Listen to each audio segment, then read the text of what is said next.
کبھی غفلت ہو جاتی ہے یا اس سنت کے ادا کرنے میں کبھی کوتاہی بھی ہو جاتی ہے۔ سنت کی ادائیگی میں، اس سنت کو ادا کرنے میں مستقل اللہ تعالیٰ نے مسائل کا ایک باب ان انسانوں کے لیے قائم کیا ہے تاکہ انسان پوری طریقے سے اس سنت کو ادا کر سکے۔ رسول اللہ صلی اللہ علیہ وسلم نے اس امت کے اوپر جو کچھ فرض اور جو سنتیں اور جو واجبات بتائی ہے، ہر ایک کے لیے الگ الگ فلسفی بھی ہے اور ہر ایک کے لیے مستقل احتیاط بھی ہے۔ اس امت کو کہ آپ کو ایک فرض ہے، اس کو نماز کہتے ہیں۔ ایک نماز کو ادا کرنے کے لیے اللہ تعالیٰ نے حضرت محمد رسول اللہ صلی اللہ علیہ وسلم کو اس امت کو بتا دیا کہ نماز ادا کرنی ہے 5، لیکن اس نماز کو صحیح طریقے سے ادا کب کیا جائے، ان مسائل کی رعایت رکھنا بھی ضروری ہے۔ ایک آدمی نماز پڑھنا چاہتا ہے لیکن بے وضو ہو کر نماز پڑھ رہا ہے، نماز ادا نہیں ہوگی۔ ایک آدمی نماز پڑھنا چاہتا ہے، بے غسل پڑھنا چاہے کہ نماز پڑھ لوں، نماز ادا نہیں ہوتی۔ اس لیے رسول اللہ صلی اللہ علیہ وسلم کی امت کے فقیہ لوگوں نے نماز کے بارے میں سنتوں کا ایک باب الگ قائم کیا، واجبات کا باب الگ قائم کیا، فرائض کا باب الگ قائم کیا، مستحبات کا باب الگ قائم کر دیا۔ یہ تمام کی رعایت جب انسان کرتا ہے، فرض ادا کرنے کے لیے فرائض کا، سننوں کا، مستحبات کا، واجبات کا، ان سب کی جب رعایت کر کے نماز پڑھتا ہے تب اللہ فرماتے ہیں جاؤ میرے بندے، میں نے اس نماز کو قبول کر دیا۔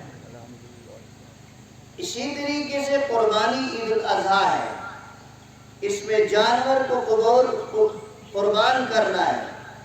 ایک وقت تھا حضرت محمد رسول اللہ صلی اللہ علیہ وسلم نے ارشاد فرمایا کہ پیغمبر کو اپنا بیٹا ذبح کرنا پڑا اور ذبح کرنے کے لیے انہیں تیار کرنا پڑا، اور تیار کرنے کے بعد ان پر چھری کو چلانا پڑا۔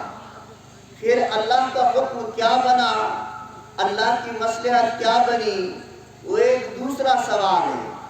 لیکن جہاں تک فرما برداری کا تعلق ہے، جہاں تک اتباع کا تعلق ہے، وہاں تک تو اللہ نے فرمایا اپنا ایک ہی لخت جگر ہے، اس کو ہی میری راہ میں ذبح کرو۔ تو وہ پیغمبر اسی ایک اکلوتے بیٹے کو لے کر چلے کہ اللہ مجھے اس کے ذبح ہی میں اگر خوش ہوتا ہے تو میں اس میں بھی راضی ہوں۔ پھر بچے سے پوچھا تمہاری کیا رائے ہے؟ بچہ بھی کہنے لگا اگر اللہ کی یہ رائے ہے اور حکم ہے تو پھر مجھ سے پوچھنے کی ضرورت نہیں ہے، ابا جان جو حکم ملا ہے اس کو کر دیجئے۔ اور یہ باپ بھی تیار ہے، بیٹا بھی تیار ہے۔ باپ چھری چلانے کے لیے تیار ہے اور بیٹا اپنی چھری گردن پر چلوانے کے لیے تیار ہے۔ تب اللہ نے اوپر فرمایا نہیں بس اب دمبا آیا اور ذبح ہو گیا، ابراہیم ہم نے تیری قربانی کو قبول کر دیا۔ اے اللہ پھر یہ سارا بنایا آپ نے، یہ ماحول کیوں بنایا؟ مجھے کیوں کہا چھری تیار کرو، مجھے کیوں کہا بیٹا تیار کرو، مجھے کیوں کہا فلاں جگہ پر لے جاؤ، مجھے کیوں کہا کہ اس کو الٹا لٹکاؤ، مجھے کیوں کہا اس کا خون بہاؤ؟ یہ سارا ماحول اے اللہ آپ نے کیوں بنایا؟ اللہ نے واپس جواب دیا بندے خدا کبھی کبھی اللہ اپنی پسند چیز کے ذریعے سے بھی امتحان کرتا ہے۔ اللہ کو نہ تمہارے لڑکے کا خون ضرورت تھا، نہ تمہاری چھری چلانے کا کوئی مسئلہ تھا، بس اللہ چاہتا تھا میرا خلیل اللہ کیا اس امتحان میں بھی کامیاب ہو جائے گا، میرا اسماعیل ذبیح اللہ کیا اس امتحان میں کامیاب ہو جائے گا۔ یہ سارا ماحول جو رب نے بنایا، یہ اسی وجہ سے بنایا میں دیکھوں میرا بندہ میری اتباع کتنی کرتا ہے، اور پھر یہ سنت ادا کرنے کے لیے کائنات کے عظیم پیغمبر حضرت محمد مصطفیٰ صلی اللہ علیہ وسلم کو حکم دیا، جو خلیل اللہ نے سنت ادا کی، وہ سنت اپنی امت کو بھی کہہ دو اور خود بھی کرو۔ فرمایا 63 اونٹ ذبح کیے خود رسول اللہ صلی اللہ علیہ وسلم نے اپنے ہاتھ سے، اور پھر باقی بتایا علی اب تم کرو، علی اب تم کرو، اس لیے کہ پیغمبر تو میں ہوں مگر انسان ہی ہوں، پیغمبر تو میں ہوں مگر انسان ہی ہوں، انسان تو بشر ہے، اور 63 اونٹ تو میں نے اپنے ہاتھ سے ذبح کیے۔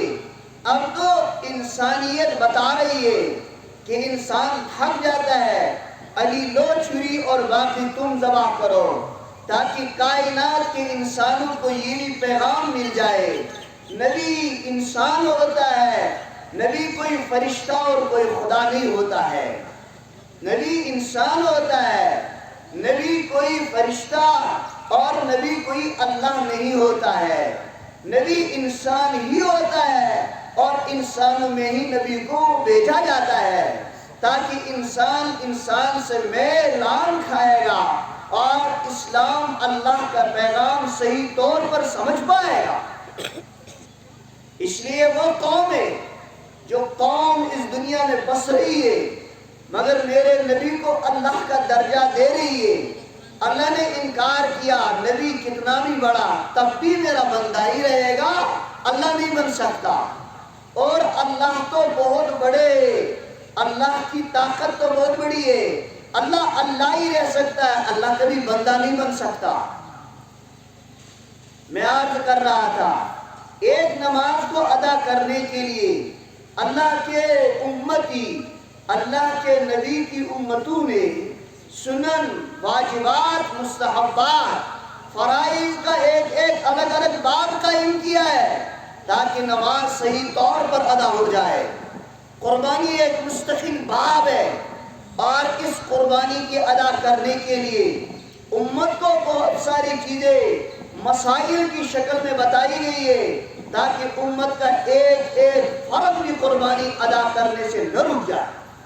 میرے دینی بھائیوں، کن جانوروں کی قربانی کر سکتے ہیں؟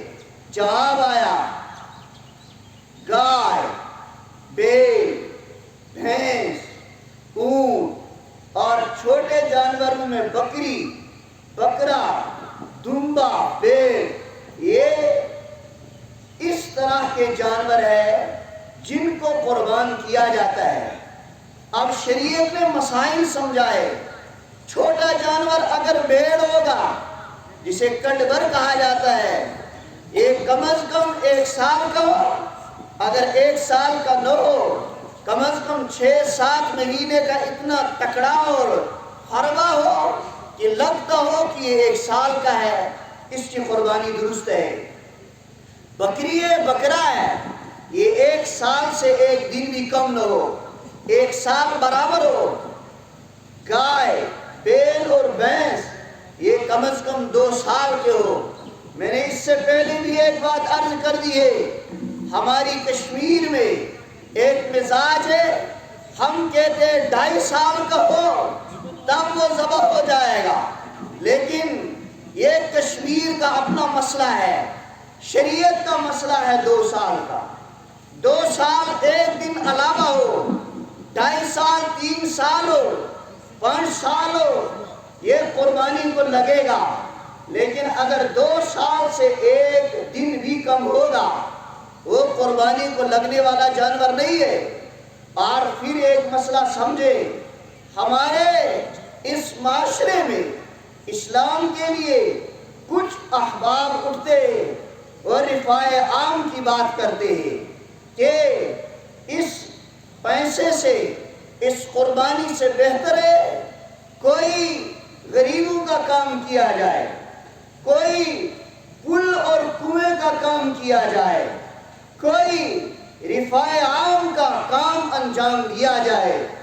لیکن چلے گا وہی جسے فرمایا ہے رسول اللہ کے حبیب نے فرمایا، آپ پورے سال، پوری زندگی پل بناؤ، کنویں کھودو، شادیاں غریبوں کی کرو، یتیموں کا ہاتھ پکڑو، محتاجوں کی ان کی خبر لے لو، سارے سال کرو اور اس دن بھی کرو، مگر جو ان 3 دنوں میں ایک عظیم قربانی کا حکم ہے اسے اپنے آپ کو پیچھے نہ رکھو، وہ انجام دے دو، وہ سنت ادا کرو۔ جو صاحب نصاب ہے وہ اس قربانی کے عظیم واجبات پر عمل کرے، اس سے بھاگتے ہوئے رفاع عام کا کام کا سائبان بنا کر اپنے آپ کو اور معاشرے کو، اللہ کو دھوکہ نہ دے، اللہ اس سے بڑا بیزار ہے۔ رسول اللہ صلی اللہ علیہ وسلم نے ارشاد فرمایا، یہ قربانی واجب ہے ہر مسلمان پر جو صاحب نصاب ہو۔ صاحب نصاب کم از کم 40,000 41,000 روپیہ، جس کے پاس بھی بینک میں موجود ہو، نقد موجود ہو، سونا چاندی کی شکل میں موجود ہو، اس کے اوپر قربانی واجب ہے، اس کے اوپر قربانی واجب ہے۔ کون ہے اس معاشرے میں، کون ہو سکتا ہے آج کل کے معاشرے میں جس کے پاس 40,000 نہ ہو؟ کون ہے وہ جو 40,000 کی ملکیت کا مالک نہ ہو؟ اللہ کوئی ہو سکتا ہے۔ گھر کا آدمی کہہ دیتا ہے مجھ پہ قربانی واجب نہیں ہے، جواب سوال کرتے کیوں نہیں ہے؟ جواب دیتا ہے میرے پاس نقد صرف 10,000 ہے، 15,000 ہے، میرے بینک میں، اس کو ہٹاؤ، میرے بینک میں صرف اور صرف 15,000 روپیہ ہے، باقی میرے پاس کچھ نہیں ہے۔ شریعت نے فرمایا اگر آپ کے پاس کچھ نہیں ہے، آپ دیکھو کیا آپ کے گھر میں بید کے درخت ہے؟ کیا آپ کے کھیت کے چاروں طرف بید کے درخت لگائے؟ کیا آپ کو سفید کے درخت لگائے؟